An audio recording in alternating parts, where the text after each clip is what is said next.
Have you ever considered that two of Europe's cities are actually located on the African continent? It sounds like a paradox, but this geographical fact completely shifts how we view Europe's southern border. Welcome to The Explainer. So yeah, it's not a riddle, it's a very real geopolitical situation. And this bizarre reality is right at the heart of one of the most intense, long-running territorial disputes you'll find. The flashpoint between Spain and Morocco over the cities of Ceuta and Melilla.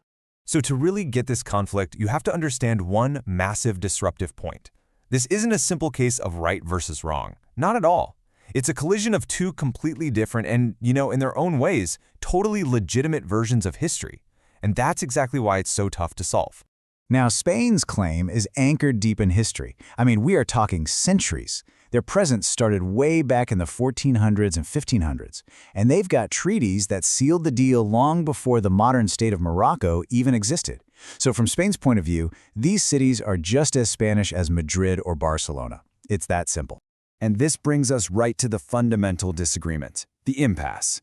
On one side, you have Spain, making its case from a position of historical sovereignty. They're saying, hey, these aren't colonies, they're an integral part of our country, and we have the paperwork to prove it. But on the other side, you've got Morocco arguing from the principle of territorial integrity. They look at the map and see the last vestiges of European colonialism in Africa. It's a clash of two bedrock principles, and there's just no middle ground. Okay, so this historical argument isn't just some academic debate. It spills over into the 21st century and creates a very real and frankly very dangerous security problem. We're talking about a major blind spot in Europe's collective defense. Which brings us to the multi-billion-dollar question, right? These are European Union cities. They're part of Spain, a NATO member. So if they were ever attacked, would Article 5, an attack on one is an attack on all clause, would it even apply? And the answer is, well, it's strategically ambiguous. The North Atlantic Treaty actually has geographical limits, and believe it or not, these cities technically fall outside of them. This creates this incredibly risky gray area, a potential weak link on NATO's southern flank that you can bet both Spain and Morocco are very, very aware of. And why does this fuzzy legal stuff matter so much? Because these cities are not just random dots on a map, they are unbelievably strategic. We're talking about controlling access to the Strait of Gibraltar, anchoring the entire EU's southern border, and serving as a key hub for military surveillance. The stakes here are just massive. So this geopolitical pressure cooker plays out in a really human way. In this conflict, the modern battlefield isn't really about tanks and fighter jets. It's about the border fences themselves. And the weapon of choice? It's migration. You see, Morocco holds a really powerful card here. It can, at will, either tighten or loosen control over the flow of migrants trying to get into Ceuta and Melilla. This basically gives them a pressure valve, a lever they can pull anytime there's a diplomatic fight. They can use the movement of people to put the squeeze on Spain, and by extension, the entire European Union. And this isn't just some abstract theory. The data backs it up completely. Just look at the pattern. Every time a major diplomatic crisis kicks off between Madrid and Rabat, boom, you see this sudden, enormous surge in people trying to cross these borders. It's a clear and pretty deliberate application of pressure.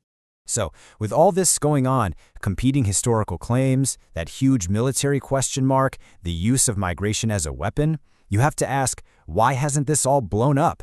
Why does it just stay in this state of simmering, permanent tension? Well, the whole thing stays frozen because it's a perfectly balanced, very tense stalemate. Spain is the ultimate trump card. It physically controls the cities, and most of the world just accepts it as fact. But its weakness is that perception of being a colonial holdout. Morocco, on the other hand, has this powerful anti-colonial story to tell, but it has zero actual control on the ground. It's a classic standoff. At the end of the day, it all holds together for one simple reason.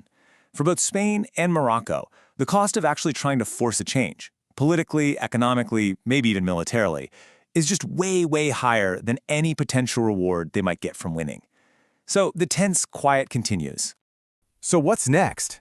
You can really see four possible roads from here. The most likely? Honestly, more of the same. This tense stalemate just continues. The best case scenario would be more cooperation on things like the economy and security. Then again, Morocco could decide to push the issue harder in places like the UN. And of course, there's always the small but real chance of a serious diplomatic crisis boiling over. So if you walk away with just one thing, let it be this. The fight over Ceuta and Melilla isn't really just about two cities. It's a structural conflict between two massive ideas that our whole world is built on: the power of historical claims versus the moral right of decolonization. It's a fundamental question of which principles should win out. This is just a preview. For the full deep dive, check out our long-form podcast on the channel. See you in the next one.